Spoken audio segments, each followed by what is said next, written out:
വാർത്ത പുതുതായിട്ട് വന്നിട്ടുണ്ട്. അത് എല്ലാ തിരഞ്ഞെടുപ്പിലും വരാറുണ്ട്. പഞ്ചായത്ത് തിരഞ്ഞെടുപ്പിൽ, കഴിഞ്ഞ പ്രാവശ്യം പഞ്ചായത്ത് തിരഞ്ഞെടുപ്പിൽ വന്നിട്ടുണ്ട്. പിന്നെ അസംബ്ലി തിരഞ്ഞെടുപ്പിന്റെ ഭാഗത്ത് വന്നിട്ടുണ്ട്. പാർലമെന്റ് തിരഞ്ഞെടുപ്പിന്റെ ഭാഗത്ത് വന്നിട്ടുണ്ട്. ഇപ്പോൾ വന്നിട്ടുണ്ട്. ഞാനിങ്ങനെ ആലോചിക്കായിരുന്നു, എന്തുകൊണ്ടാണ് ഈ ഇ ഡി കടലാസൊന്നും അയക്കാതിരുന്നത്. അപ്പം നോക്കുമ്പോൾ ഇപ്പോൾ നിങ്ങൾ പറയുമ്പോൾ കടലാസ് വന്നു എന്നുള്ളത് വ്യക്തമായി. ഇതെല്ലാം രാഷ്ട്രീയ കളിയല്ലേ? ഈ കളിയെല്ലാം കേരളം കൃത്യമായിട്ട് മനസ്സിലായില്ലേ? 1,00,000 കോടി രൂപയുടെ വികസന പ്രവർത്തനത്തിന് നേതൃത്വം കൊടുത്തതാണ് കിഫ്ബി.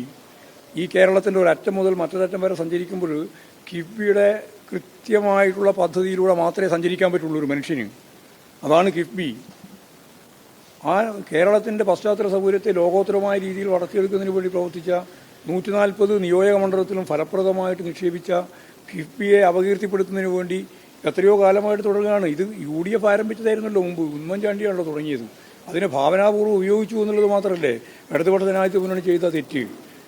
ആ തെറ്റ് കേരളത്തിന് വേണ്ടിയിട്ടുള്ളതാണ്. ആ തെറ്റ് കേരളം ഫലപ്രദമായിട്ട് അംഗീകരിച്ചിട്ടുള്ളതുമാണ്. അതുകൊണ്ട് അതിൻ്റെ മേലെ നോട്ടീസും അതുപോലെ കാര്യങ്ങളൊക്കെ വരട്ടെ. നേരത്തെ നോട്ടീസ് വന്നല്ലോ, ഹൈക്കോടതി അയച്ചല്ലോ. ഐസൊക്കെ ചോദിച്ചല്ലോ എന്തിനാണ് എന്നെ വിളിച്ചതെന്ന്. മറുപടി പറഞ്ഞില്ലല്ലോ ഇന്നലെ.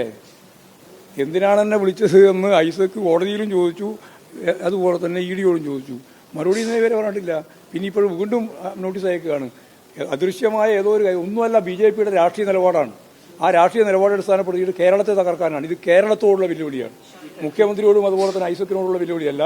1,00,000 കോടി ഉറുപ്പിക ഈ കേരളത്തിൽ നിക്ഷേപിച്ച, കേരളത്തിന്റെ വികസനത്തിന് പുതിയ കുതിപ്പ് ലോകത്തിന്റെ മുമ്പിൽ അവതരിപ്പിച്ച കിഫ്ബിക്ക് നേരെ നടത്തുന്ന കടന്നാക്രമം കേരളത്തിനെതിരായിട്ടുള്ള, കേരളത്തിന്റെ വികസനത്തിന് നേരെ എതിരായിട്ടുള്ള കടന്നാക്രമമാണ്. അതാണ് അതിന്റെ ഏറ്റവും പ്രധാനപ്പെട്ട കാര്യം. മസാല ബോണ്ട് ചട്ടം ഒന്നും പറഞ്ഞിട്ടില്ല. മസാല ബോണ്ട് ശരിയാണെന്നാണ് ഇപ്പം പറഞ്ഞത്. ഇപ്പൊ